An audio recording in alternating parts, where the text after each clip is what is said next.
you begin to notice that the things that you lightly are contemplating are flowing easily into your experience, because in the light feeling, in the absence of effort feeling, in the light, so light, maybe it's because it's unimportant, maybe because it's unimportant I haven't been beating the drum of it, and so I don't have a lot of momentum going in opposition to it. But in the lightness of it, the universe demonstrates it in some obvious way.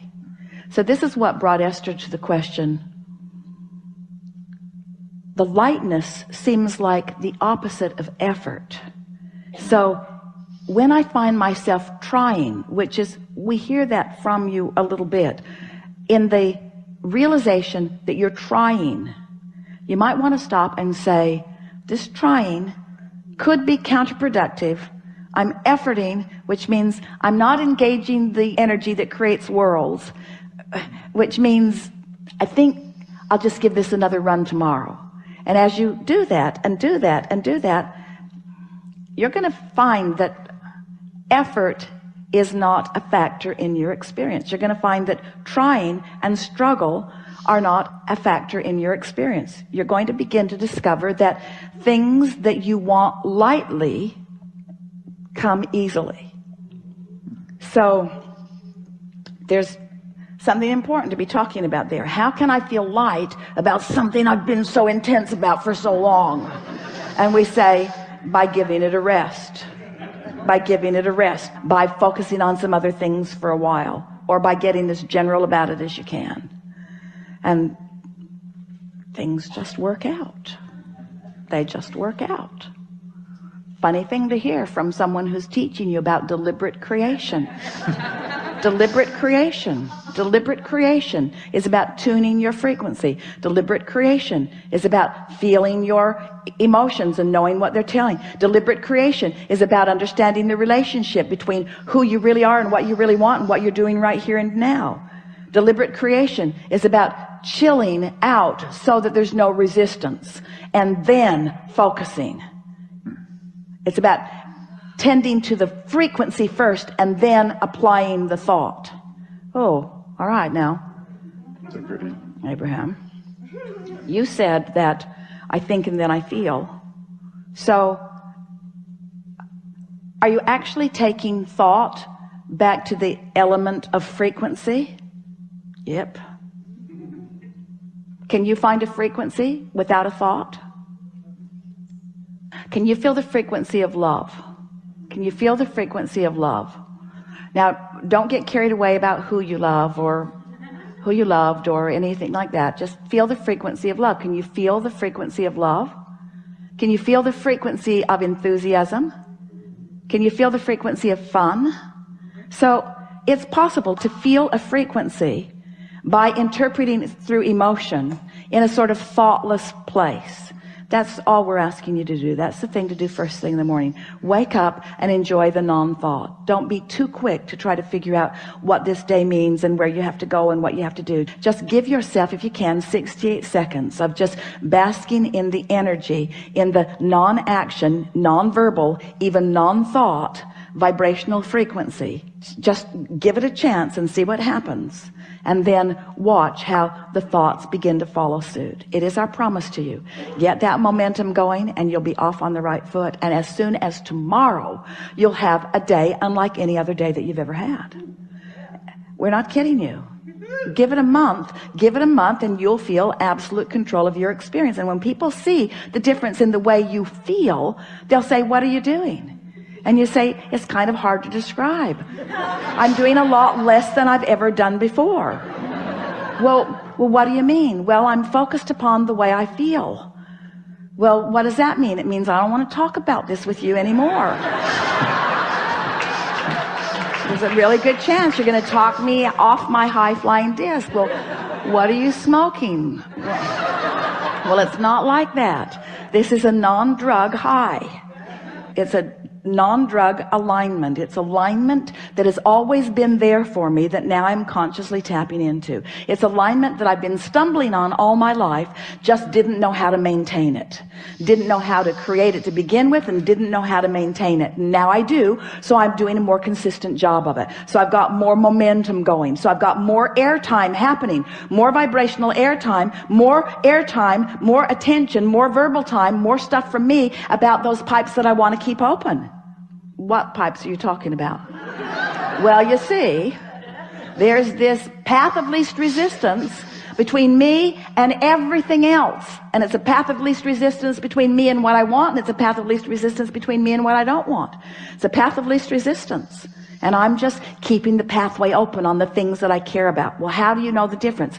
Things I care about that I really want feel good to me when I think about them. When I'm focused upon what I want, it always feels good. When I'm focused in opposition, it never feels good. Oh, seems too simplistic to me, they'll say. I know, it did to me at first.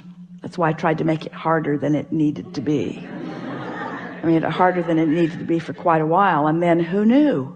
I'm supposed to feel good. Life is supposed to be fun. I have endless unseen energies that have my back, who know what I want, who are pointing the way. I had no idea the leverage, the creative energy that was available to me until I started pointing it. Well, what have you accomplished with this? Well, I feel great. I know, but what else? Well, I just feel wonderful.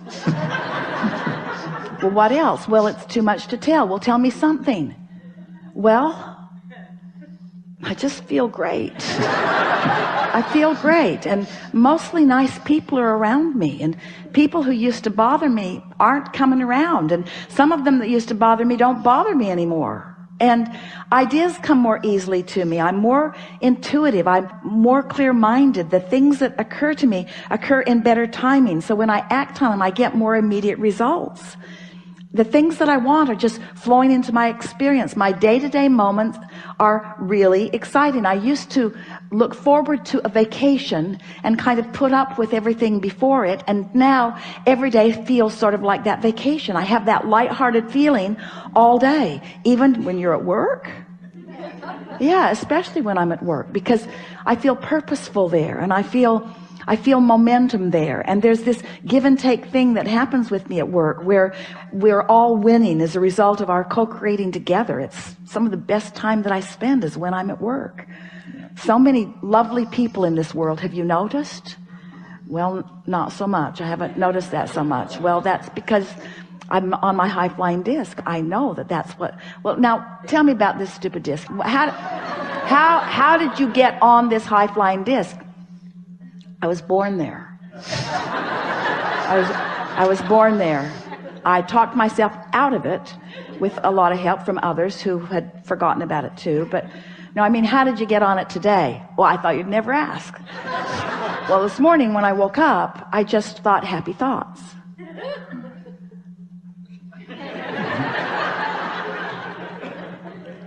So that's your philosophy. You just think happy thoughts. Yeah, I stopped watching television for the most part. There's some shows I really like that I'm recording and watching, fast forwarding through all the commercials, which means television won't be around for long because yeah, just think happy thoughts. Hang around with people who feel good mostly. Think of reasons to feel good, but mostly I just get up looking for a reason to feel good, and almost always find it immediately, and then I milk it.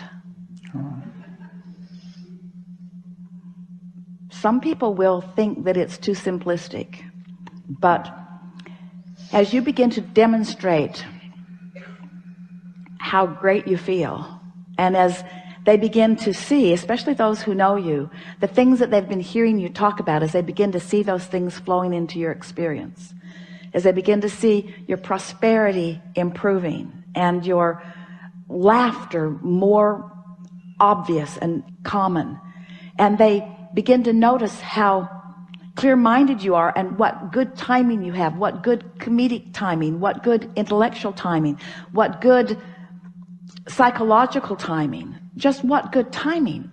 it's going to be so noticeable. You are going to be such powerful demonstrators of those who have accessed and harnessed and directed the energy that creates worlds, that a sort of euphoric feeling of joyful invincibility is going to be yours, to the point that when people point out even the most serious seeming from their perspective of problems, you're going to stand solid in your knowing of all is wellness, and you're going to support them in the same way that Source supports you, by not freaking out because they have chosen a lower flying disc.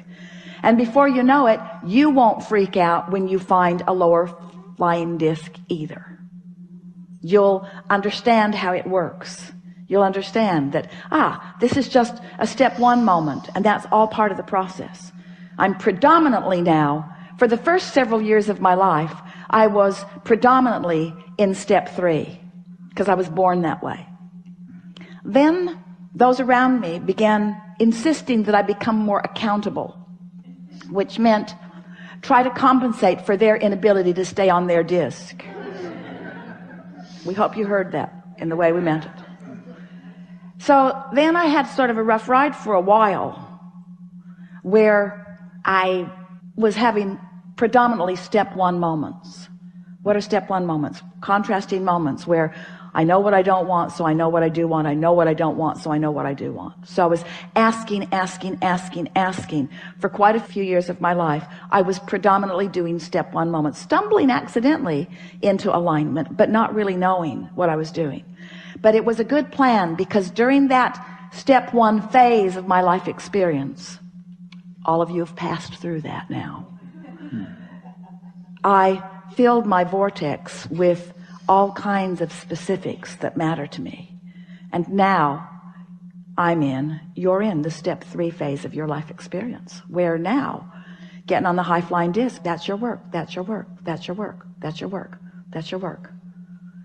So I'm done, Abraham, I'm not going to create anymore. Oh no, because you're not going to stay on the high flying disc. You're going to dip, you're going to still have step 1 moments, but you're predominantly going to be living step 3 moments. Occasional step 1 moments, because you can't not expand.